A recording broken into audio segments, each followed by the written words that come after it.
Hello, everyone. Today we'll be discussing the documentary found on Netflix, The Social Dilemma. For those who haven't seen it, the film explores the hidden dangers of social media and how it is designed to influence our behavior. It features insights on former employees of tech companies such as Facebook, Instagram, Google, highlighting how algorithms track our activity, manipulate attention, and even affect our mental health and society as a whole. Our panel today will share a personal reflection on the film, including our favorite moments and quotes, the social media platforms we use most, experiences with doom scrolling, and our thoughts on responsibility, age restrictions, and the overall impact of these apps. We hope this discussion will encourage everyone to think critically about how we use technology in our daily lives. Our panel today is composed of four speakers who will be speaking on the Social Dilemma film. First being Hannah Campbell, who is a liberal studies major at Vanguard University. Second, Haley Colleen, who is also a liberal studies major at Vanguard University. Next, we have John Diaz, who is a biomedical science major at Vanguard University. And lastly, Valerie Reyes, a biomedical science major studying at Vanguard University. And myself, Ruben Reynoso, a nursing major from Vanguard University, who will be moderating today's discussion. Our first question of discussion is, what is your favorite moment or quote from The Social Dilemma, and why? We will start with Hannah, and whoever's next can continue right after the person before you is finished. Hannah, go ahead. Yeah, so my favorite moment or quote from The Social Dilemma was a quote by Tristan Harris. He said, we built these things and we have a responsibility to change it. He was one of the people who had built up these social media platforms, and he was realizing that these things needed to be changed and that we can reverse it, that we have to work at it. It was just encouraging to me because the negative effects of social media can be addressed and need to, and just a responsibility that we need to act before it gets worse.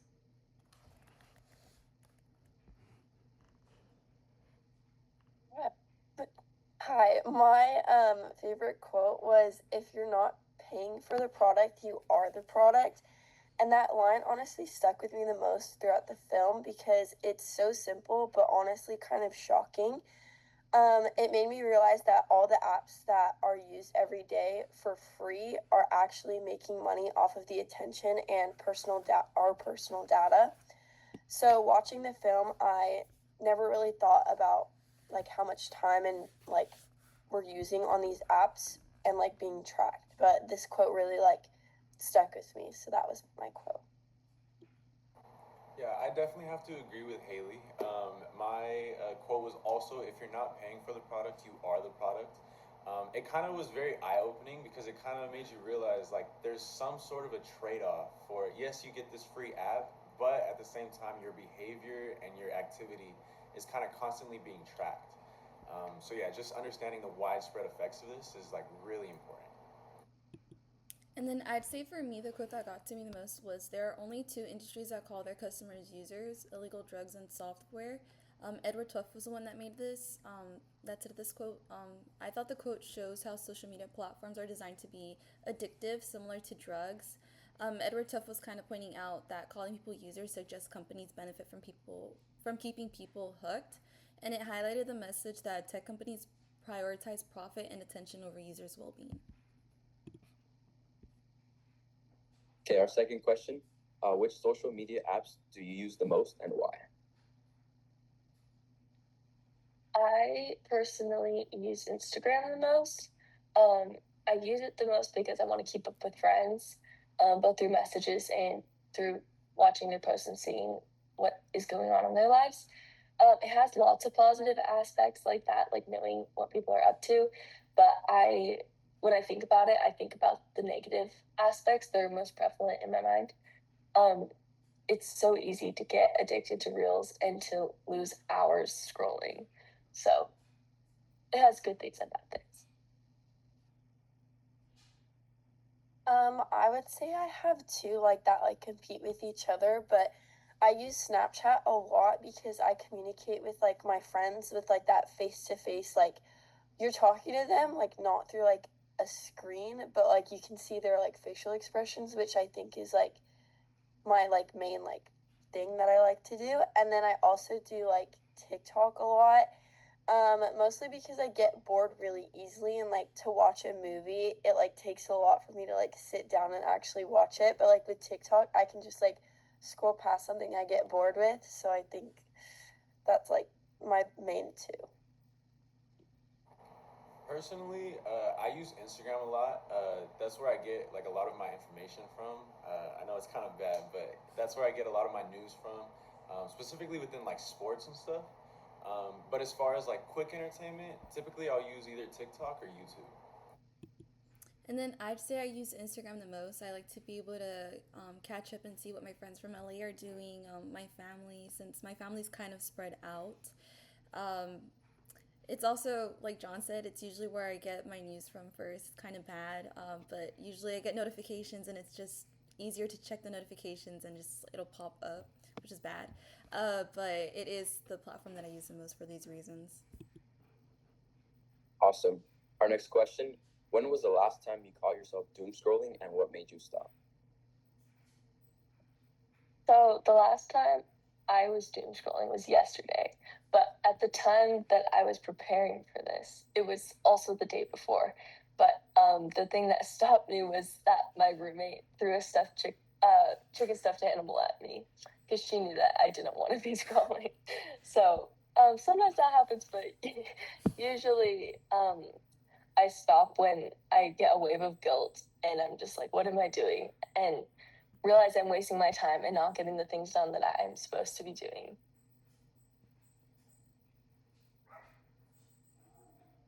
Honestly, if I'm gonna be honest, I doom scroll like every night, which is bad. But like the thing that stops me is like a FaceTime call from like my friend or my boyfriend.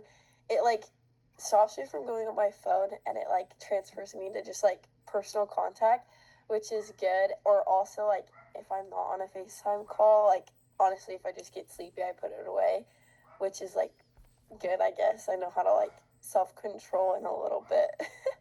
So that's it. Last time I found myself doom scrolling was yesterday. But typically I doom scroll like I'll be in between classes or in between lectures. And then typically I'll look at the time and I'll be like, I don't have enough time to complete an assignment. I'll just go on my phone instead. But yeah, and then what usually stops me is I'll eventually have to go to class or have to go to my meeting. But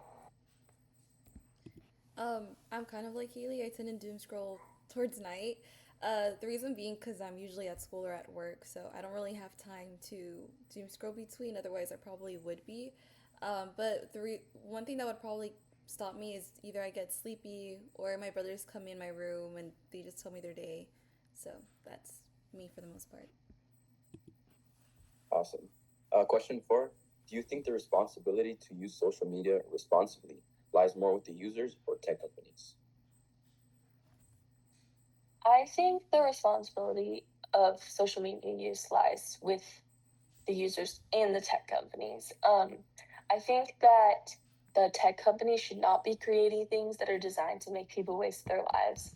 Um, I know that or I can imagine that when they're in the industry, it gets very focused and maybe they lose sight of the bigger picture. But um, I think that they should be rewiring things so that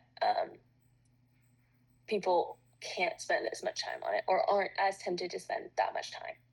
Um, I also think that users need to have self control because there's lots of things in our lives that are good but aren't when you overuse them, and we're still held responsible for our use of those things. So I think we also are responsible for our use of social media.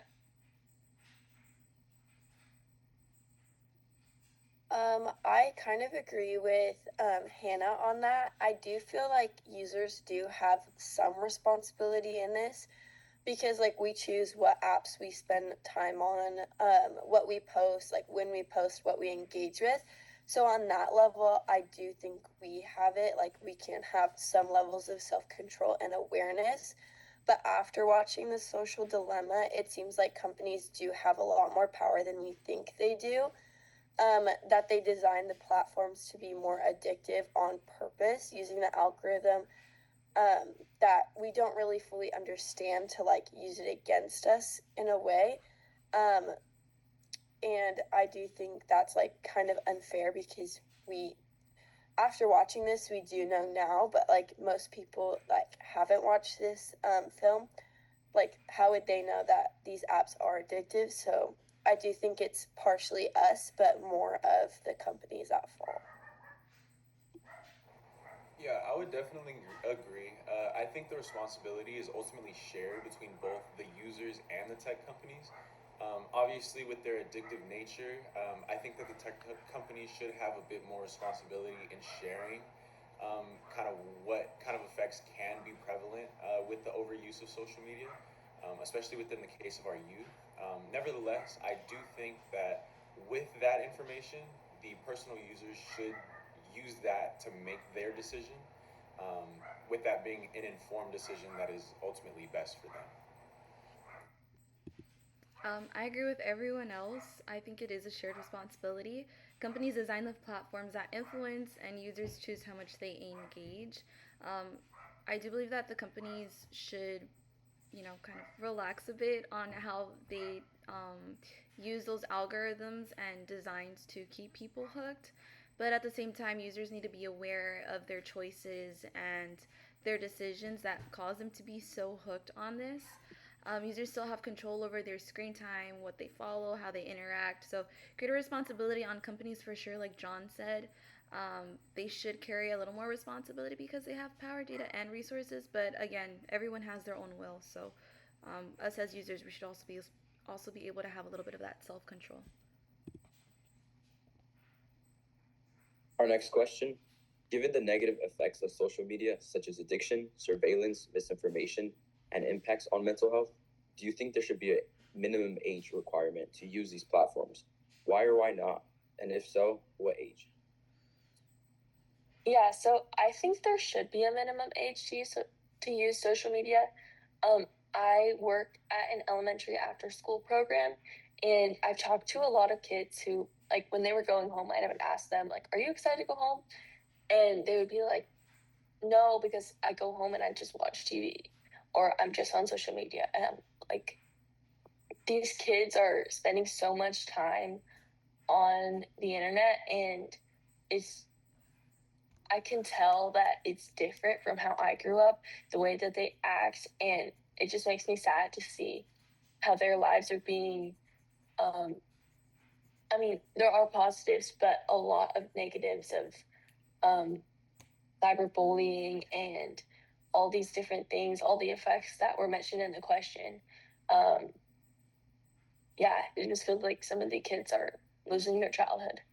Um, I think that the minimum age for social media should be 15 because that gives kids a chance to use social media under their parents' supervision before they move out.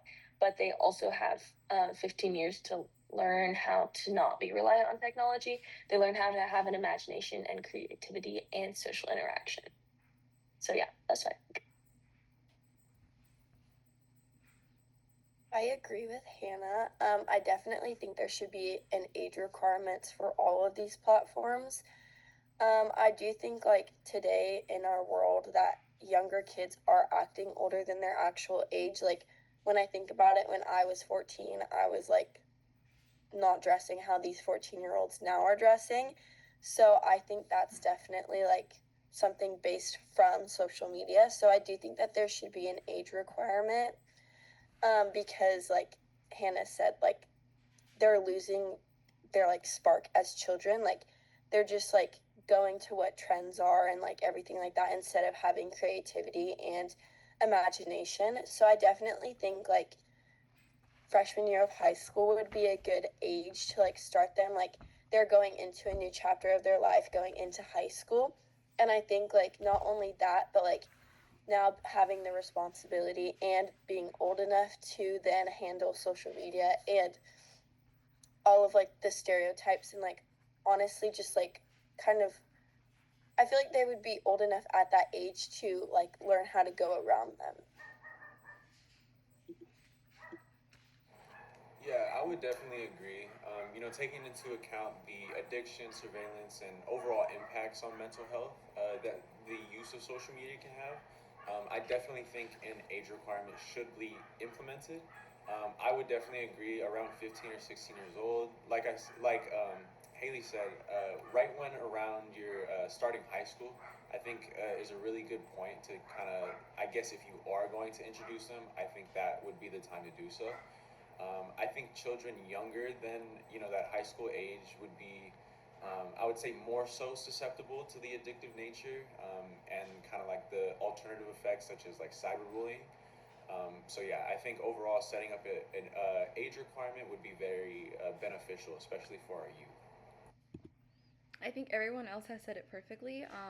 I think the minimum age requirement should be around 15 as well, because by age 16, most teens have better judgment to recognize misinformation and handle online pressure. They'll have a little more responsibility. Maturity and critical thinking, I feel, are also very important. Younger teens are still developing emotionally and may be more vulnerable to social media's negative effects like comparison, anxiety, addiction. As shown in the social dilemma, platforms are designed to be addictive and data driven, harmful to younger teens, like we all said. So, setting the age requirement to around 15 to 16 would allow teens to gain more independence while still offering some protection during earlier years for more sensitive developmental years. Like Hannah had said, I currently work at a clinic, but beforehand, I was working in an emergency department.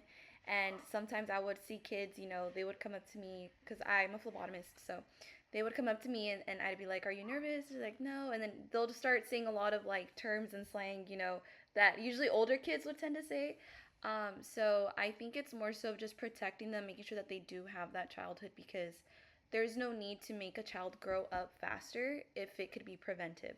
So I think everyone else also worded it perfectly, and I agree with them as well.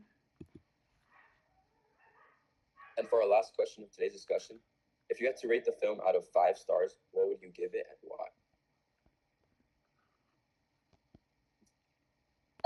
I would give The Social Dilemma 4.5 out of 5 stars. Um, I give it such a high ranking because it woke me up to the reality of the addicting nature of social media. I already knew about it to an extent, but hearing the perspectives of the people who made it was really powerful. Um, just to see how many platforms are working to undo what they've made now, um, and to see that the urgency that comes behind that because of the people who are affected every day by it, and that we need to change it. Yeah. I said that I would give it a 4 out of 5, and I said this because, like, as a freshman in college, it honestly made me look at my phone and social media habits really differently after watching it. So I thought it was very eye opening, like Hannah said, and to hear from people who are actually helping create these platforms, um, it was interesting. Like they were even saying that it's like addictive and like they make it on purpose to be addictive. I thought that was kind of scary in a way. So the way they explained how algorithms like track everything and try to keep you hooked like made me realize how often I'm on my phone without even like thinking about it or realizing it. Yeah, I would also agree. I also rated the film a 4 out of 5 stars. I thought it was very eye-opening and very awakening, and definitely made me rethink my daily use of social media. I think now, after watching the film, I'm kind of like, whenever I pick up my phone, I'm kind of like, do I really need to open Instagram right now? But yeah, I thought the addition of former employees was, I think, the most impactful. But yeah, definitely a 4 for me, close to a 5. I agree with everyone else. I also gave it a 4 to 5 star rating because of how informative it was and eye opening.